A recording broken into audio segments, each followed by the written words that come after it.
राधे राधे हरे कृष्ण। और अश्विन रेडियो 12 में आप सभी लोगों का स्वागत है। आज दिनांक है 13 जनवरी, दिन है मंगलवार और आज माघ मास की कृष्ण पक्ष की 10वीं तिथि दोपहर 3:17 तक रहेगी। उसके बाद में एकादशी तिथि प्रारंभ हो जाएगी और आज भद्रकाल दोपहर 3:17 पर समाप्त होगी। ब्रह्म मुहूर्त सुबह 5:38 से 6:26 तक रहेगा। सूर्योदय होगा सुबह 7:14 पर, सूर्यास्त शाम 5:56 पर होगा। और आज राहु काल दोपहर 3 बजे से 4:30 बजे तक रहेगा। आइए हर दिन की तरह सुनते हैं माघ मास महत्तम की आगे की कथा। माघ मास की दिव्य कथाओं का यह 10वां अध्याय साधक के जीवन में पूर्णता, शुद्धि और मोक्ष के मार्ग को स्पष्ट करता है। यह अध्याय बताता है कि कैसे माघ मास में किया गया थोड़ा सा भी पुण्य जीवन भर के पापों का क्षय कर देता है और मनुष्य को धर्म, अर्थ, काम और मोक्ष चारों पुरुषार्थों की प्राप्ति करता है। धर्मराज युधिष्ठिर का प्रश्न।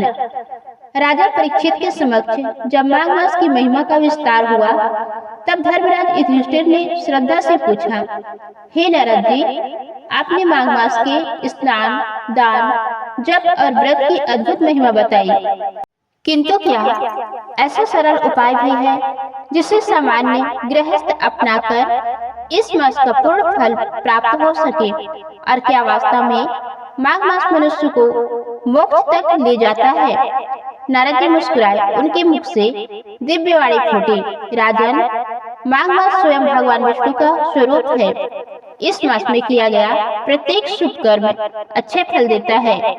जो मनुष्य श्रद्धा, नियम और संयम के साथ इस मास का पालन करता है उसके लिए मोक्ष दूर नहीं रहता।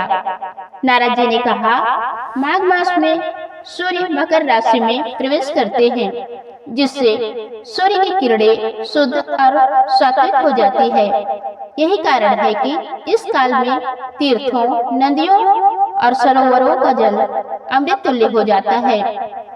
गंगा, यमुना, सरस्वती, नर्मदा, गोदावरी सभी नदियां इस मास में स्वयं पापों का नाश करने वाली बन जाती है।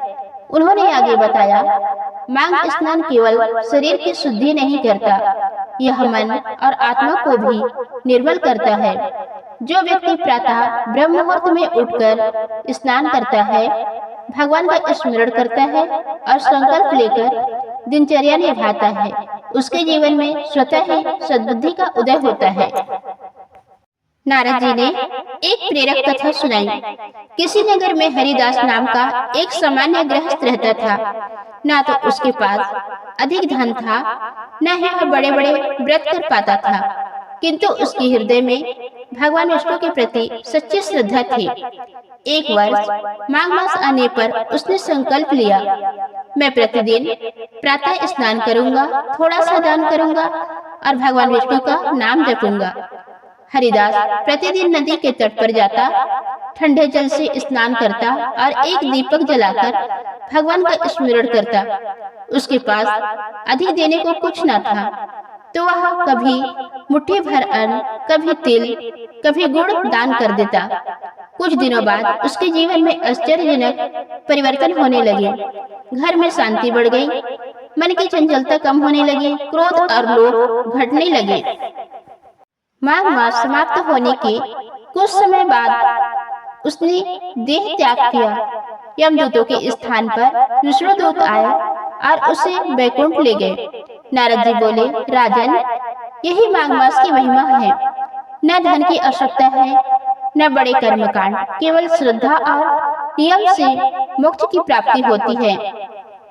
नारद जी ने अध्याय में माघ मास के कुछ सरल नियम बताए हैं।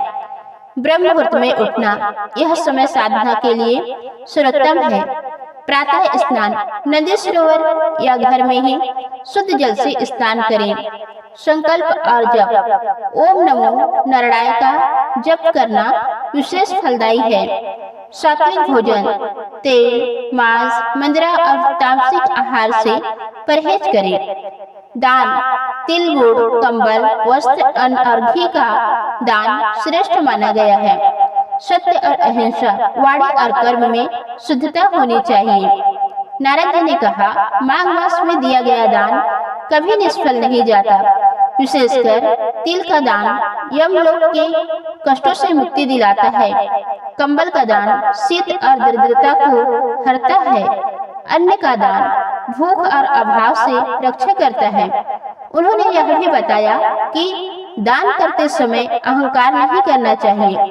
सच्चा दान वही है जो विनम्रता और करुणा से किया जाए। राजा युधिष्ठिर ने पूछा, हे मुनिवर, क्या माघ मास स्त्रियों के लिए उतना ही फलदायी है? नारद जी ने उत्तर दिया, राजन, माघ मास स्त्रियों के लिए कल्याणकारी है। जो स्त्री इस मास में स्नान, व्रत और दान करती है, वह अखंड सौभाग्य, सुस्त संतान और पारिवारिक सुख प्राप्त करती है। यदि कोई विधवा या दुखी स्त्री श्रद्धा से यह व्रत करे तो उसके जीवन के कष्ट शीघ्र दूर होते हैं। नारद जी ने कहा, माघ मास का सर्वोत्तम पर्व माघ पूर्णिमा है। इस दिन किया गया स्नान, दान और जप अनंत गुना फल देता है। जो व्यक्ति इस दिन भगवान विष्णु या नारायण की पूजा करता है, उसके समस्त पाप नष्ट हो जाते हैं। माघ पूर्णिमा के दिन कथा श्रवण, विष्णु सहस्त्र नाम का पाठ और दीपदान विशेष फलदायी माना गया है। नारद जी ने अंत में कहा, हे राजन, जो मनुष्य माघ मास की यह कथा श्रद्धा से सुनता या पढ़ता है, उसके घर में दरिद्रता नहीं आती। रोग, शोक और भय दूर हो जाते हैं। अंत में उसे भगवान विष्णु का स्मरण प्राप्त होता है और वह मोक्ष को प्राप्त करता है। धर्मराज युधिष्ठिर ने हाथ जोड़कर कहा, हे देवर्षि, आपने माघ मास की महिमा बताकर हम सभी का उद्धार कर दिया। अब मैं जीवन भर इस मास का आदर और पालन करूंगा।